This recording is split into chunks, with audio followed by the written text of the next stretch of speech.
Hello, everybody. Good morning, good afternoon, good evening, depending on where you are. My name is Niklas Svanström, and I'm heading the Institute for Security and Development Policy in Stockholm. Today, we are doing another one of our research and innovation series. This one is about research security and academic engagement with China, and then, of course, lessons from Europe and maybe specifically Sweden. This is something we draw from China-Europe academic engagement tracker that we did in collaboration on, more correctly, on invitation from the Central European Institute of Asian Studies that is in charge of a larger study, and we did the Swedish context. So we're extremely grateful to them and also to have them here to present, and I'll get back to that. This time we will try to explore how European countries manage academic partnership with China, with Chinese institutions, and how you balance that sort of transparency and research security and academic freedom. I mean, obviously, the more closed academic environment we have, the more security for state and individuals. But at the same time, research innovation is fully dependent on academic freedom. So you have that balance, and it's going to be interesting to listening in a bit how this is done. So what we're going to do is look at an overview of the European academic engagement with China. We're going to then dive into the Swedish context, and we're going to look at risk management in collaborations with Chinese entities. And then finally sort of conclude with challenges and lessons for universities in maintaining that academic openness at the same time safeguarding sensitive research. I mean, obviously, we're going to look at China here today, but I mean, I think these lessons extend far beyond that. We have other partners partners and maybe less of a partner that could be problematic and use this type of information. But first of all, we have Matej Simalczyk, who is the Executive Director for the Central European Institute of Asian Studies. And Matej looks at China's economic and political presence and influence in Central Europe. And I would say that he has an amazing, and if you haven't actually been into the Central European Institute of Asian Studies, you should go, because they do a lot of groundbreaking research around China and its activities. Secondly, we have Adam Kalivoda, also from CEIAS, and who's going to add on to Matej's presentation. And finally, we have Christopher Petterstam here at ISDP, who's going to look at more on the Swedish experience.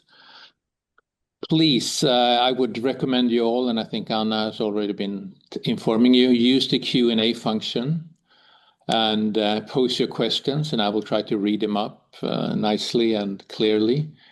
And hopefully we can have a discussion. But without much further ado, Matej, would you like to start and kick off the presentations? Absolutely, and thanks for introducing the topic and our institute and the project that we've been working on. I've just shared my slides, so just please, if you could confirm to me that you can see them. Yes, we can see them. Okay, great. So let me just do a full screen. All right. So I'm going to outline some of the basic findings from the project that we are working on together with ISDP, the China-Europe Academic Engagement Tracker. This project is a project that we've been working on in CEIAS for quite a long time now. We've started actually already in 2021 with the first pilot study only on Slovakia, where we are based, but since then we've grown to cover most of Europe. The tracker itself today, you can either scan the QR code or visit the website that's posted here on the slide. It is a database of various forms of engagements that we see between European academic institutions and Chinese entities, which helps us to understand how these collaborations are being formed. Matej, I think your PowerPoint disappeared. Okay. Now it's back. Now? Okay, so I guess the full screen mode does something with it. I'll keep it outside of the full screen then. Amazing. Yeah. Okay, can you still see it? Yes. Okay, great. So this is a database, as I said, that outlines various forms of collaborations. What we've managed to collect so far relates to 29 European countries, more than 800 academic institutions across Europe, more than 2,300 Chinese partners, altogether totaling over 8,300 institutional engagements. What we are looking at are these sort of formal engagements that we are able to locate between European academic institutions and its Chinese partner. Unlike other projects that are out there, we are not tracking co-publications because our logic is that if you are looking at co-publications only, you are looking at something after the fact, after it has already happened, and it is not a good risk factor to take into account when it comes to predicting potential future risks. So instead, we are looking at collaboration forms as memorandums of understanding, joint degrees, satellite campuses established in China, etc. Of course, among these 29 countries that we've already covered, we see very divergent pictures in terms of scope of cooperation. The most of them, the highest volume we've seen in UK, Spain, Germany, Italy, also Poland, Netherlands, and France. Other countries have a significantly lower engagement volume. As you can see here, Sweden is somewhere in the middle with 157 ties that we've mapped, and Christoph will, I guess, talk about this in more detail. Through this cooperations that we've mapped, we see three main problems, three main risks that emerge. The first and the most obvious one, the one that is talked about the most, the one to which EU economic security policy is also reacting, are technology leakages. So various forms of transfers of dual-use technologies or other forms of critical technologies to PRC, resulting in loss of intellectual property in Europe, which is then used, for example, for strengthening Chinese military, but also in general just undermining Europe's overall global competitiveness and innovation potential. Secondly, image management and FIMI. FIMI stands for Foreign Information Manipulation and Interference. This is an issue that we see more clearly happening in collaborations centered around humanities and social science, as these types of links can be used to spreading of propaganda on PRC core interests, so issues like Tibet, Xinjiang, etc. Also a push on researchers to self-censor, so not just active spreading of propaganda, but also suppression of critical voices. Last but not least, when it comes to the field of China studies itself, especially in smaller European states, we see a related problem that we labeled epistemic hijacking. We see that in many smaller countries which lack resources, the field of China studies itself tends to still exist thanks to funding from PRC itself, which has potential impacts on the content of education in these programs, creating an issue down the line potentially of having future China experts, which are going to be in a much higher and higher demand down the line, educated in epistemic environments that are fully controlled by the CCP. But the biggest issue that we see is, of course, related to technology transfers. This relates also to China's own policy documents, which do talk about international scientific and academic cooperations as ways to achieve technological development within China itself. We've looked at several priority cooperation areas in the STEM fields. These fields are identified based on Chinese policy documents, and we see that quite a lot is going on within these corporations. So more than 300 corporations across Europe in medicine with China, semiconductors, quantum technology, artificial intelligence, material science is quite popular, but also agriculture, which we might think about as a benign cooperation area, but there are definitely, with advances in agri-tech, potential dual use consideration to take into account when we consider the needs of each country, especially China, to feed its armies as it's preparing for a potential warfare in the Pacific theater. This brings us to cooperation with PLA-linked universities. So if we correlate our data with the data that has been collected by the Australian Strategic Policy Institute and their Defense University Tracker, we see that over 1/3 of cooperations with Chinese universities are with those that are in some form of collaboration or proximity to the People's Liberation Army or the military-industrial complex. These particular collaborations are even more focused usually on natural sciences and technologies. That would be the average. We've seen this quite prominently, for example, in the UK, where on average, the most research-intensive universities in the Russell Group, for example, were significantly more exposed to PLA-linked entities in China. That would be the national average within UK. And unless these ties are properly managed, there is a significant risk of transferring various dual-use technologies, which would be ultimately benefiting Chinese military modernization.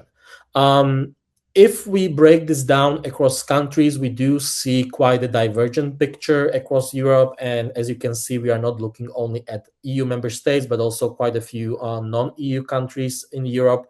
The largest shares of PLA-linked corporations in Europe would be Luxembourg, France, and Sweden. Luxembourg, it's very low volume altogether, so we can maybe not really talk about that one because any single-digit change will have a big impact on the percentage. But Sweden is quite interesting, and I'm sure Christopher will talk about more, because while the share is high, there are safeguards already in place which are mitigating this type of risk from occurring. One big cross-cutting issue that we see across the board in Europe is problems when it comes to quality of MOUs and contracts.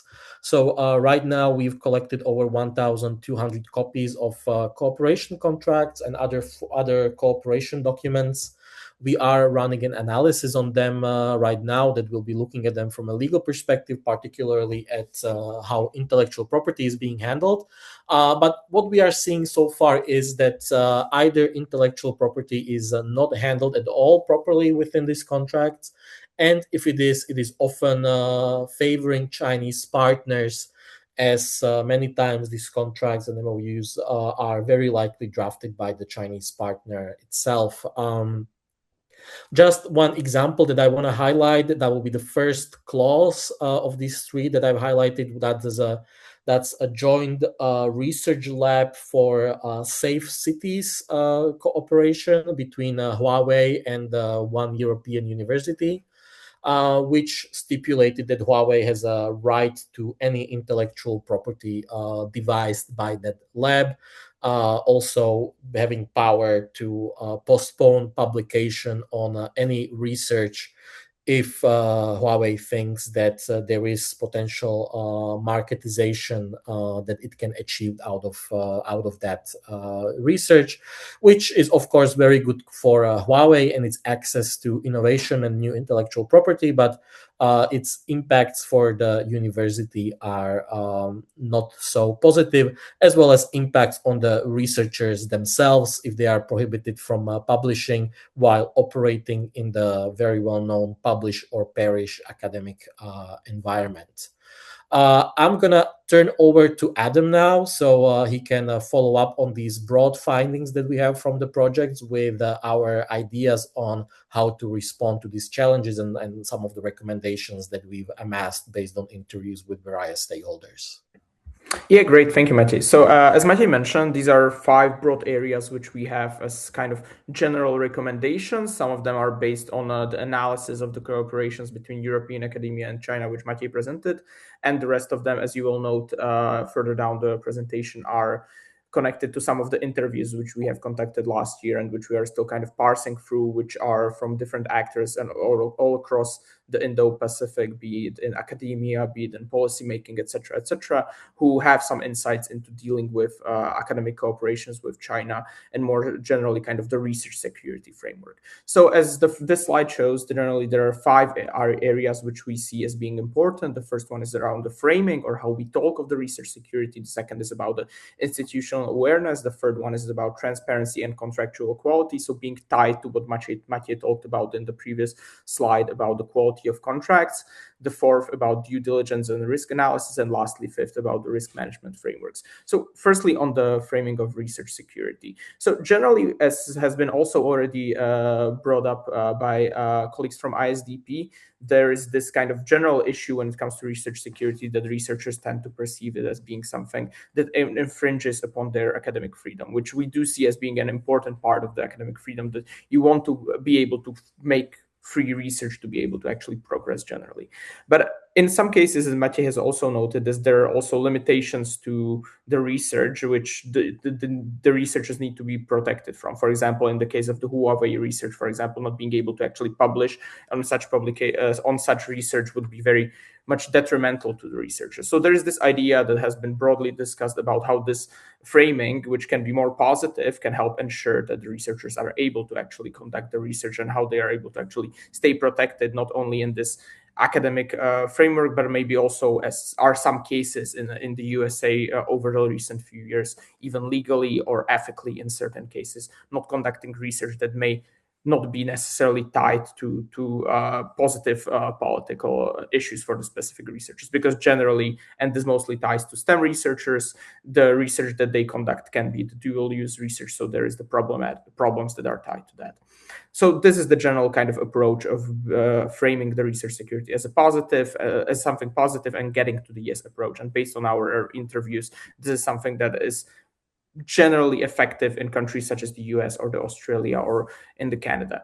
And there are specifics that are tied to this, such as, for example, ensuring that the research security is something that is tied to marketization strategies, which is something that we have noted in Australian research universities and the most advanced ones, which are essentially tying this to their marketization strategy to ensure success in this market. So this is kind of a positive framing that can be brought. And in some cases in South Korea, the universities there are able to access funding from either international funding bodies or corporations through this positive framing of research security. So this is what allows us to discuss the issues related to research security, not only related to China, as I will discuss later on, but more generally, how this can be a positive thing. And thirdly, in some cases, as for example, in Singapore, where the systems are more kind of resistant to change, the issue of cybersecurity can serve as the first step towards establishing this issue of research security, because every researcher understands that they have to protect their data.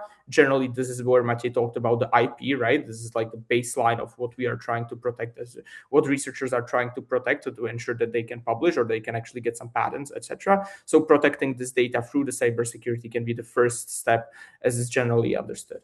On the second issue in situational awareness, which is something that sometimes the universities are lacking general understanding. And this is something that we have noted not only in Europe, as there were major cases, for example, in the Czech Republic, which have started the general discussion on research security related to China specifically, but also in the cases across Indo-Pacific, such as, for example, in Australia or in South Korea, where universities or the research institutes have faced a controversy for the issues to move things along. And thus, the constant monitoring of risks is necessary. And this does not only tie to China, but also generally other risk actors, and generally updating the understanding of the foreign actors' priorities for research cooperation, and making sure that the universities, but not only universities, are aware of what is happening. Because in the end, this risk management and the risk assessment requires a lot of different steps and a lot of different institutions, as we have talked about, universities, but also the specific administrators, the specific researchers, but also state level institutions. So it moves top down. And in the end, at the level of universities, different things are, directly tied to research security, not forgetting issues such as informal ties, which can also play a crucial role in this exposures to critical issues. Please, next slide.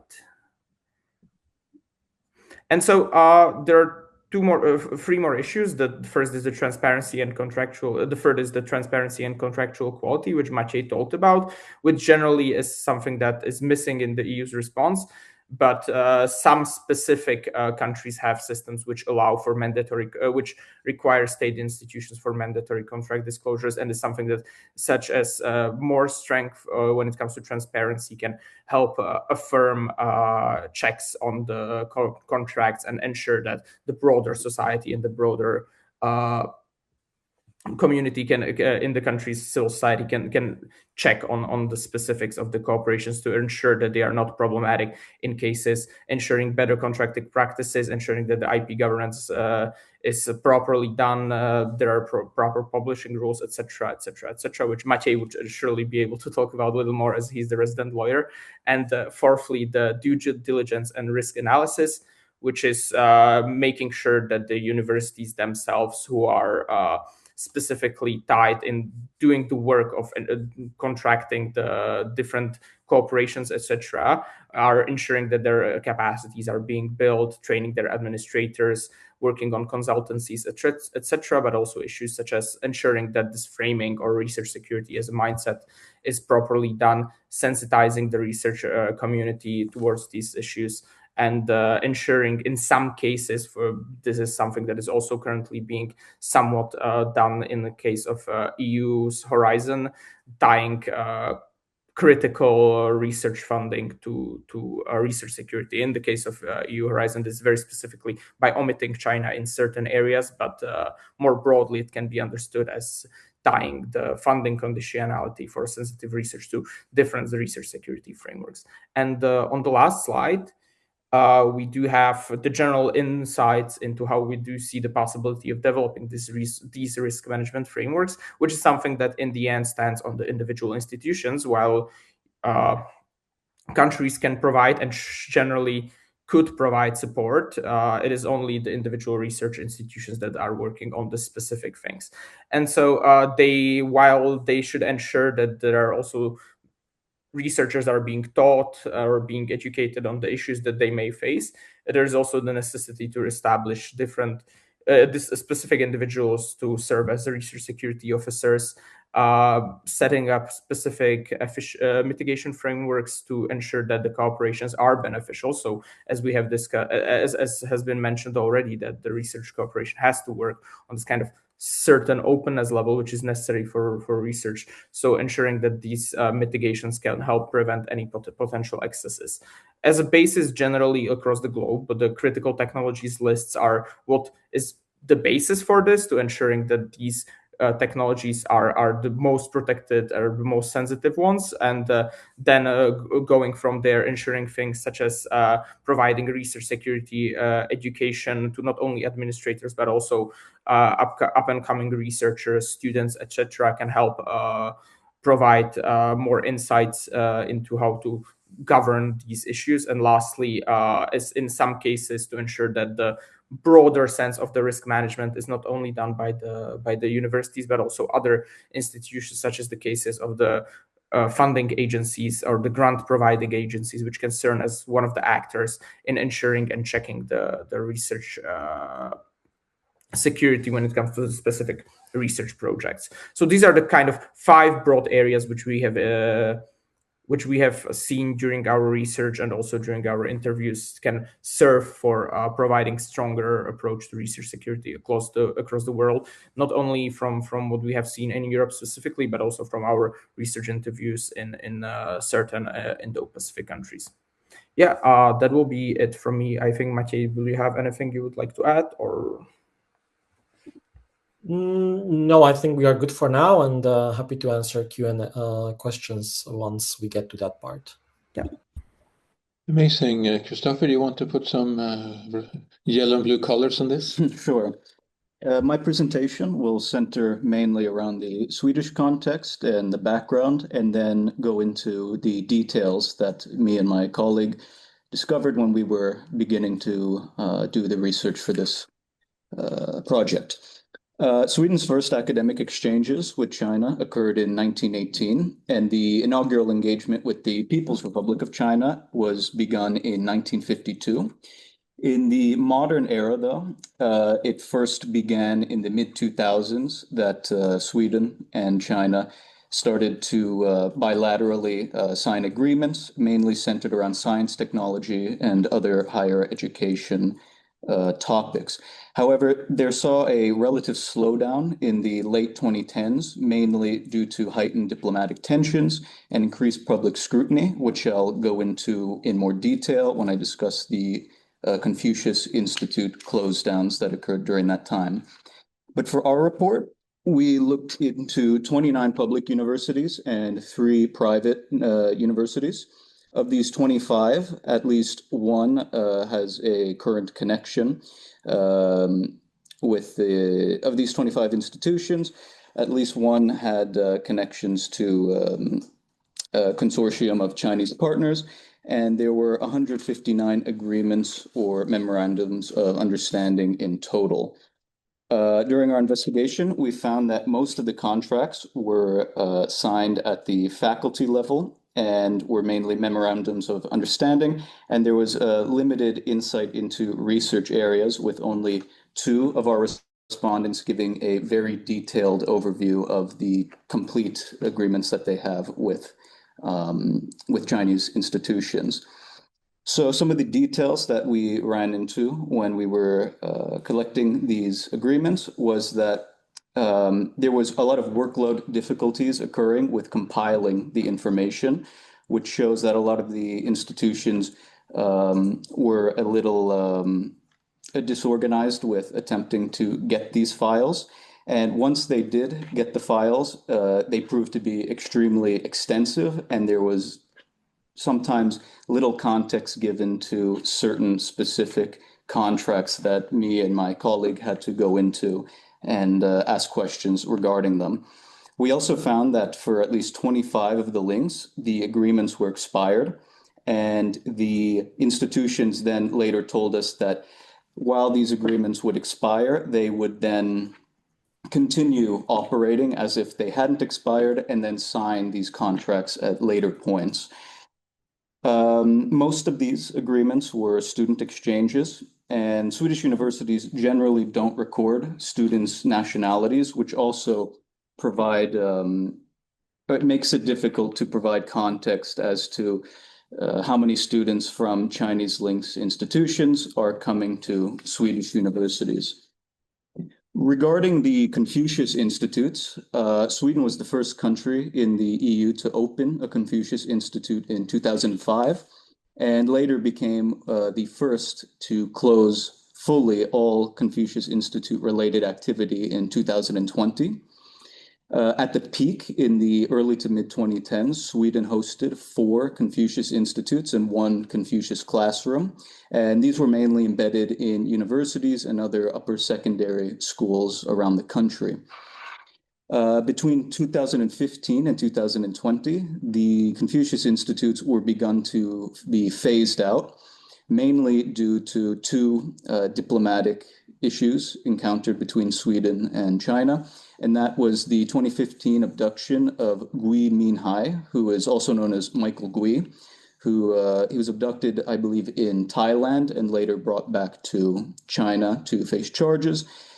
I believe in 2020, he was given a 10-year prison sentence. So this is still an ongoing issue.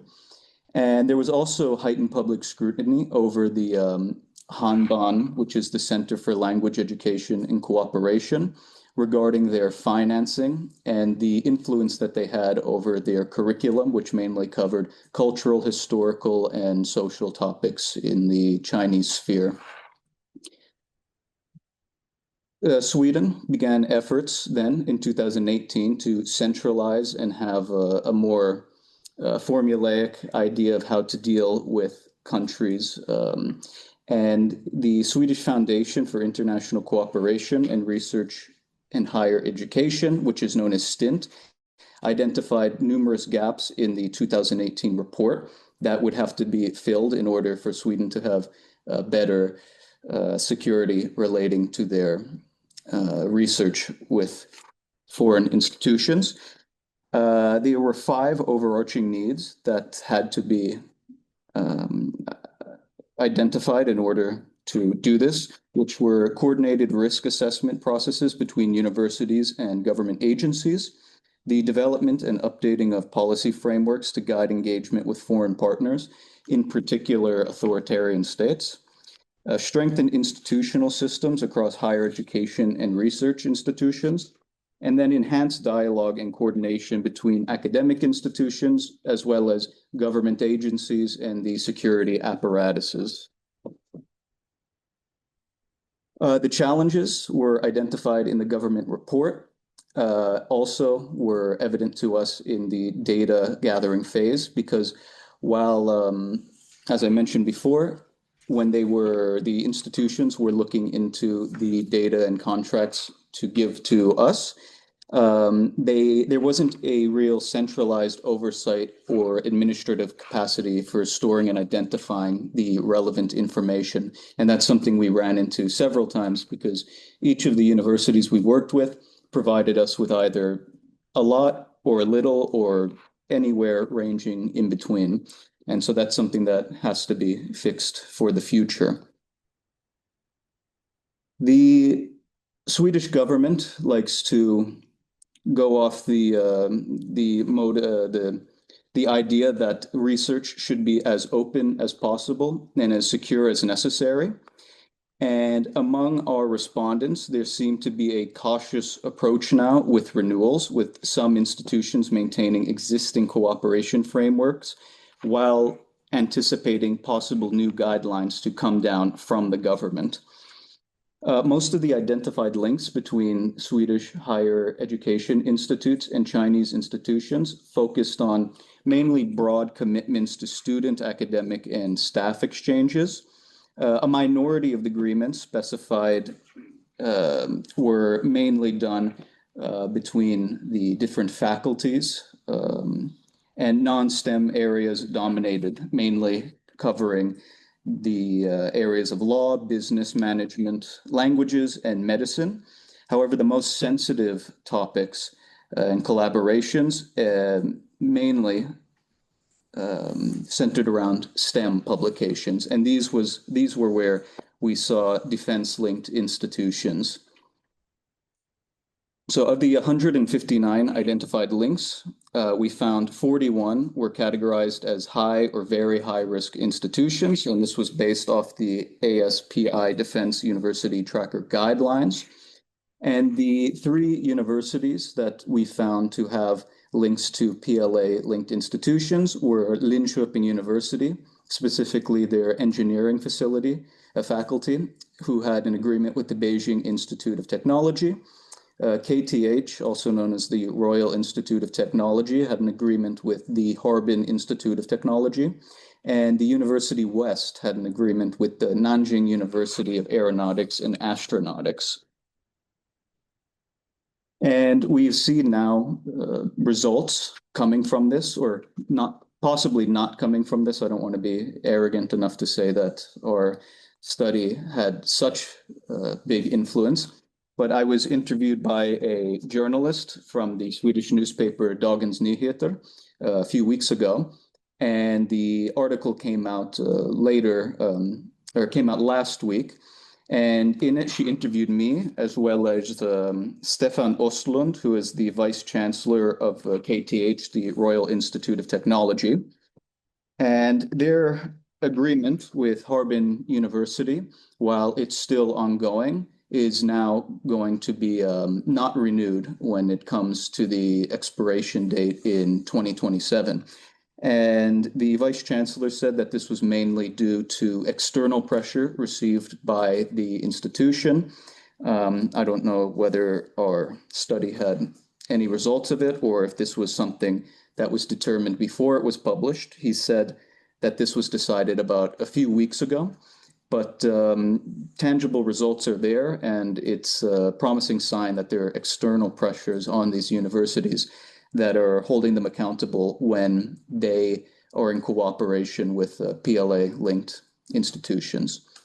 And so that's it for me then. Well, thank you very much, all three of you.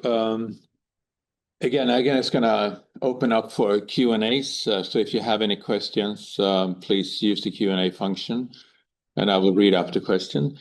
But I mean, just a basic question, I guess, to all three of you. I mean,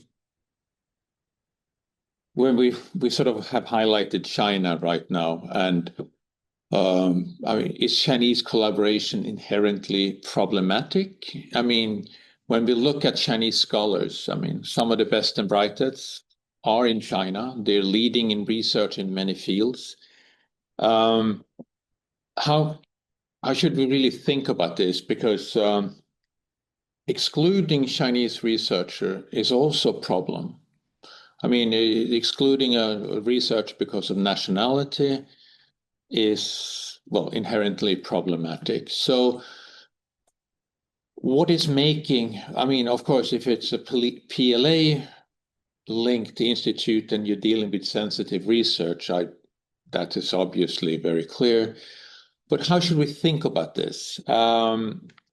When does this Chinese collaboration becomes problematic, and when should we encourage this? I just had green technology as one example. China is leading the world development of green technology. It's difficult to keep China outside of that. On the other hand, if you deal with weapon systems, well, obviously that's much more problematic. Matej, do you want to start or? Yeah, happy to kick off. I think that like the basic way to look at this should not be based on, as you said, a racial perspective or nationalistic perspective. That's of course very wrong. This needs to be informed by actual understanding of risk, right? And then it boils down to sort of a balancing exercise between the risk and opportunity, or risk and benefit that you can derive from a particular cooperation. And this relates not just to China, right? This can be also related to research cooperation with Russia, Iran, any other authoritarian regime, even democratic regime, if we are thinking about this from an economic competitiveness perspective, right? And we do see, for example, in the Pacific, some countries that are thinking about this this way as well. When determining risk and how it relates to benefits and whether it outweighs them, there's of course numerous factors to consider. As you rightly pointed out, that there are several fields of research, several technological fields where we know that China is a global leader. And if we want to advance our own science and technology, it might be necessary to cooperate with China, right? To come nearer to where to its position. At the same time, it would be detrimental to adopt a sort of defeatist perspective that even if China is ahead in some field, that means we have nothing to lose ourselves. We can only gain. That's also a very wrong perspective. So any sort of risk management when it comes to cooperation with China or anyone else needs to start from two fundamentals, I think. First, understanding what research and intellectual property of value do we own in our own universities and research centers. And secondly, how that plays into China's own internationalization strategy and tech transfer strategies. In the slides, I've highlighted several fields where China itself tells us in its own policy documents that it is interested in achieving technology transfers, even if some of these areas are arguably some of those areas where China is a leader today or close to being a leader. So like artificial intelligence, for example, or semiconductors, quantum. In any case, we do need to have a good understanding of what we stand to potentially lose and focus our safeguarding practices on that. Secondly, of course, there are some risk factors inherent to the Chinese partner itself. And that's not necessarily linked to the person of the researcher, but rather the institution where that researcher is working. So, for example, those PLA-linked universities, especially we didn't really get to it that much, but the so-called Seven Sons of National Defense, those would be entities of high concern. Recently, we've seen, for example, in the US, that Pentagon has completely banned allocating research funding to researchers who have exposure to the Seven Sons of National Defense. At the same time, Use Horizon Europe initiative has this year started to include exclusions on cooperation with Chinese military-linked partners precisely in critical tech sectors like AI. So this would be, I think, another factor to consider. But if we have different sort of combinations of these factors, like okay, this is a very high-risk institution, but the field itself is very low risk. Does that mean that we should not be cooperating? Maybe no. In that case, we can cooperate, right? Or is the risk high, but the potential benefits are even higher? Then, of course, we should be cooperating and look instead on these safeguarding measures so that we can reduce the risk while preserving the potential benefit and achieving a net benefit cooperation. Adam or Christopher, anybody wants to jump in and add? Well, I think that was a great answer. I couldn't have said it better myself. I would just like to add that it's just very important that a framework can be drawn up by the government and the greater cooperation occur between universities, government institutions, and then the intelligence apparatus, even though that many researchers would worry that that could limit their independence. It seems that, as you said, Mate, a balancing act has to occur. We're seeing that now in Sweden, as in May 2025, the Swedish Research Council was tasked with developing a framework that can more easily work to foster this kind of cooperation. And I think people just have to be made to understand, who are working in the universities, that more care is required, especially when dealing with authoritarian states such as China. Some things did seem rather loose to me and my colleague when we were engaging with the universities. As I said before, how agreements were expired and then they would just go on as if the agreement was still there without looking at the agreement. But now we've seen a bigger move from universities to get rid of automatic renewals, and then they are now looking more closely at each agreement every time that it expires. But also the vice chancellor at the KTH University, he even said that he saw his signature on the MOU with Harbin University. And he said that he didn't recognize that he had signed this agreement, even though his signature was there. So there seems to be a lot of people getting the paper put in front of them and then putting the signature on that. But I think greater pressure has to be put on these universities to make them understand that there are real consequences for this. And I think, at least in the Swedish context, that this is happening. Yeah, just to add to that, well, I think one thing that makes China maybe not unique, but at least problematic is Chinese legislation. Because, of course, the Chinese legislation makes it, you're forced to hand over any information or collaboration that could strengthen the Chinese state and be in Chinese state's interest. So, of course, it's not a question of independent research always. Sometimes you as a researcher might be forced by state interest to act. But I thought it was a fantastic answer, because I think it's also important to keep the connections with China and other states open, not for, both for research but also for general understanding. We have anonymous participant, maybe they're all here, but are you confident that all the relevant agreement has been included or found? But I mean, I'll start with Sweden and then we can jump up to the European context. In the Swedish context, it was rather difficult to find some of the information.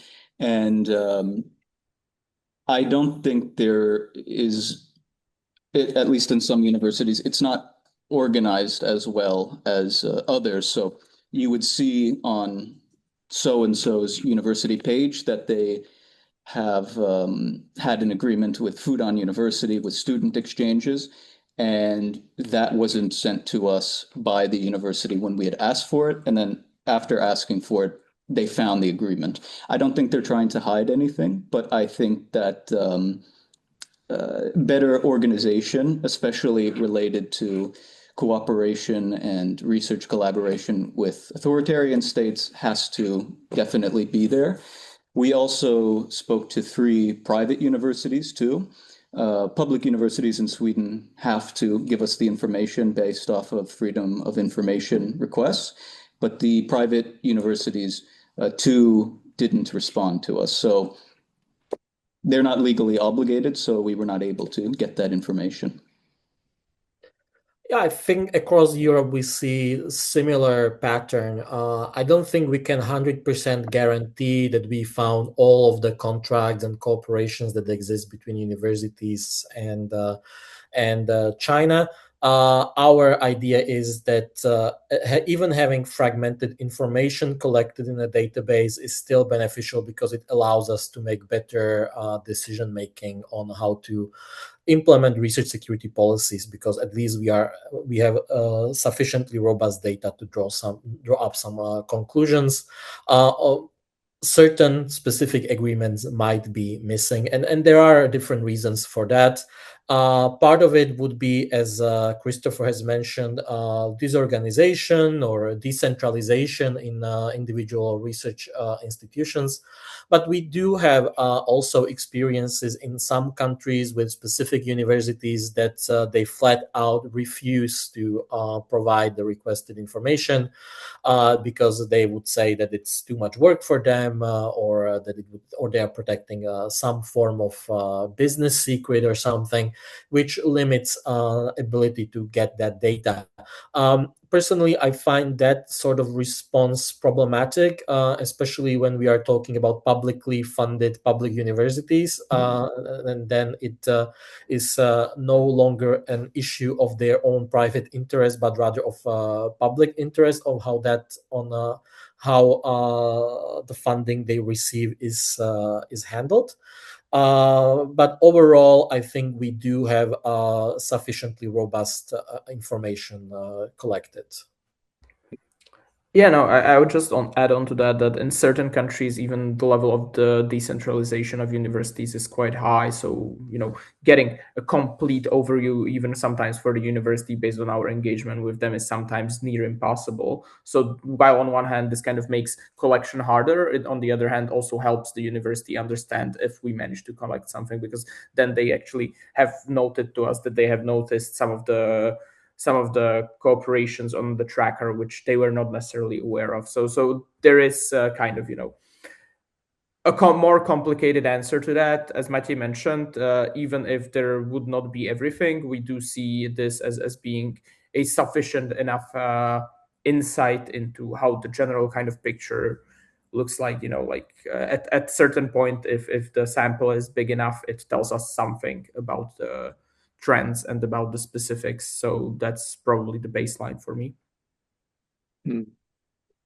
One of the questions on the screen here, I mean, when we talk about decentralization, I mean, do you believe that the framework to handle these type of problems should be at the European level or rather following national strategies? I mean, what we have here is the classical research innovation. Should the government regulate or should the universities deal with it? But what do you think? Are we in need of a European-wide regulation that can prevent non-democratic actors or authoritarian to attack us in the soft belly, so to say?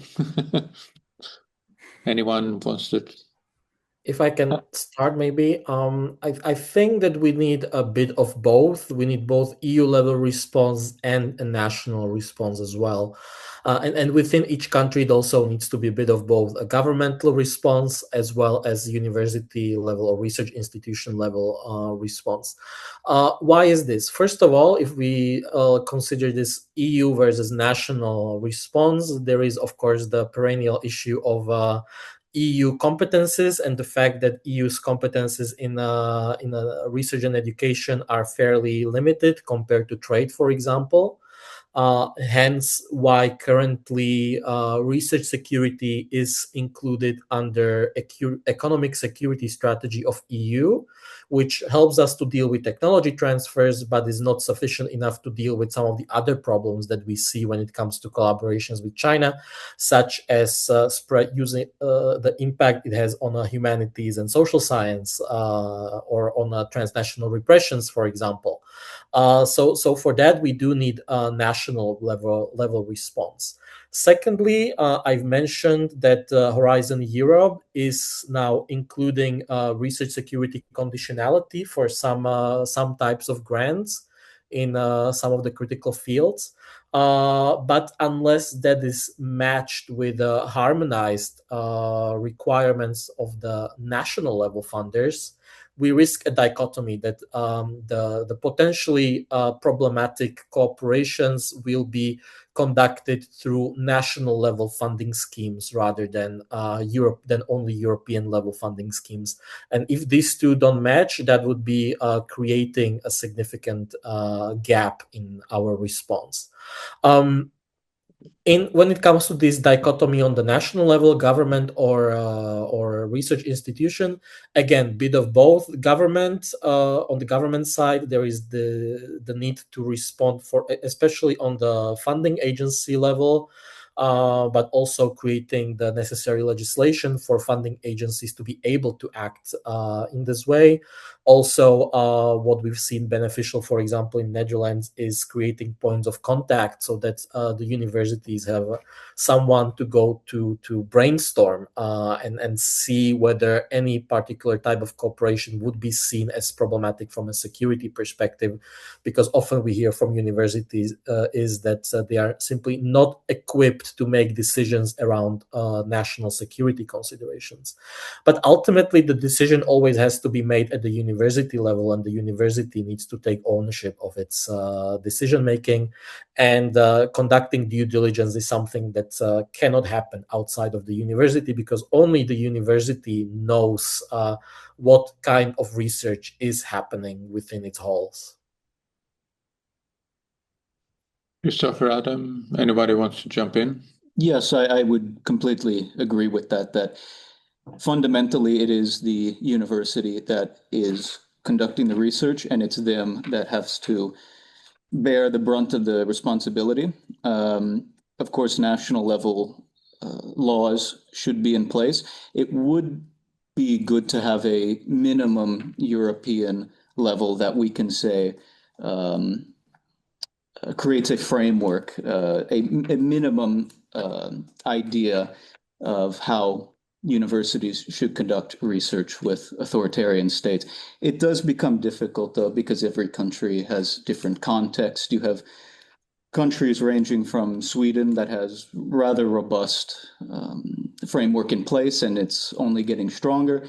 And then you have countries such as Hungary, for instance, which now after the previous election will be very interesting to see what they put in place regarding China's previous almost unfettered access to their universities. But these contexts exist, and so it really does seem like it will operate at the national level for the time being. I would maybe just add on to one thing on what Maciej said, that besides what I think is the most crucial thing is kind of the synergicity between the national and the EU level, besides the institutions which are in the end the ones which are doing the research security themselves. But I do think that within the broader European and EU specifically scope, the EU Horizon Europe scheme is probably one of the more important funders. And so I do think that even going maybe beyond Europe is something that is important, and looking at the associated partners for the Horizon Europe, for example, countries that wish to be associated to the program, such as Australia, which are conducted some very important cutting edge research, bringing them in, and then not only, ensuring that they are part of the program, but also that we are aligned on the same issues and aligned on the same problems, on the same specifics of the risk management. In this case, would allow for much stronger research security frameworks, because these researchers are also going to be involved oftentimes in the research which involves critical European research. So there is some need for alignment on such a level as well. But this is something that is probably a little discussion further away, and is probably something that rests mostly on the EU level. So something that is very, very much harder to engage with and actually influence. Excellent. Well, I think we do have a time for a final question before time runs out. Beyond university, are there models, frameworks, or approaches to address support or to support non-universities or research entities, sort of independent research institute, private sector, etc.? I mean, and of course, I think the same goes for large universities might have the financial resources and expertise to protect themselves, but what do we do with smaller universities that might lack the resources? And then add on that, there was another question there, that are there any examples showing the actual risk loss due to EU Swedish or EU China research collaboration? I mean, as an example that we can learn from. So I'll leave those two there. Both great questions. In terms of frameworks, absolutely, it's necessary to take into account that different types of institutions might have different research security needs. A single approach might not fit every type of entity, right? With regards to universities, of course, there are, as you mentioned, Nicholas, there are those that are better off financially than others. I would maybe recommend looking at what kind of approaches on research security exist at the American versus Canadian universities. Of course, universities in the US tend to have, especially those that are research intensive, have a much better financial situation to run large-scale research security programs, right? Like one of the best ones at the Texas A&M University, for example. But in a Canadian setting, we do know of universities like University of Toronto that runs a top-notch research security program with a much smaller budget and with a small team comprising maybe 5 members, if I remember correctly. Of course, there is other issue that we need to consider, and that is that research and innovation is not happening only at universities or public research institutes, right? There is a lot of commercial research and development happening. I would say that the big companies tend to be better protected because they tend to be they tend to take into account protecting their intellectual property very seriously, so they can market it. where I do see potential for improvement, and what has not been properly tackled yet, I think, in any country, would be innovation security in startup ecosystems. Startups are, of course, hungry for funding, especially as now, as they are saying, they are going through funding winter where there's not enough VCs investing into different startups. And okay, if we are talking about startups that create some sort of consumer application, that's maybe not such a big deal, but we do have a lot of deep tech startups that are trying to develop cutting edge solutions, maybe even with the dual use applications. And then again, it boils down to the question, what kind of research security or innovation security obligations are imposed on them by funders, right? Private sector VCs are probably not really imposing them, but if we look at national level startup funding or funding systems like NATO, Diana, those would have precisely the tools that we need, I think, to tackle these issues. And I'm gonna skip over the second question if someone wants to add on that, but I do have some examples in mind and we can return to that later if there's still time. Adam, do you have anything to add? No, I do think Matej summarized it quite well. As I see we are at 3, I don't want to take too long, but I do think that some of the examples which are more kind of like concerning, as I mentioned, come from Czech Republic, which is a case of where one specific module or a specific course was taught essentially under the direct influence from the local embassy, which is a good case study to look at. There are also cases in the Netherlands at Free University of not in Netherlands. Sorry, I think it's in Belgium, from the Free University of Brussels, which also shows an example of the direct influence of China funding on the specific discourse that is being taught. In this case, I believe it was related to Uyghur minorities. So there are specific examples, but they would require a little bit more of a discussion. And don't want to spend too long, as I see we're already a little bit over the limit. Christopher, any final comments? No, nothing more to add. Not summarizing the whole thing, give a conclusion? No, maybe if I can highlight one technology-related case that's very recent. In December, there was an arrest made in France of a maths professor over passing of sensitive research findings to Chinese partners. So these cases are out there, and we just need to look for them to have an understanding that incidents do happen. They happen fairly regularly, and that's why we need to invest in research security in our universities, not to prevent them from cooperation or STEMI research, but precisely to protect them from exploitation by adverse actors. And actually, just to add to that, I think is very informative answers. There's also maybe private research companies or private companies, but also academics who actually get their information stolen will not be very transparent about it, especially if it's a company, it's going to impact the stock exchange and all that. So, or the value of the stocks. So what we do have is a lot of problems. And I think that's similar to the problem United States have. They have more funding, but a lot of the funding they have is actually Chinese. I mean, there's a lot of the universities I have been attending, for example, have a large amount of Chinese students. So of course, that factors in too. But I think what is important, I think what's been very clear here, knowledge, information. Gather what you have and make an educated assessment. Is this worthwhile doing? Can we do this? And I think that it has been a very interesting discussion, and this has been very concrete of a study. And I do recommend everyone go into the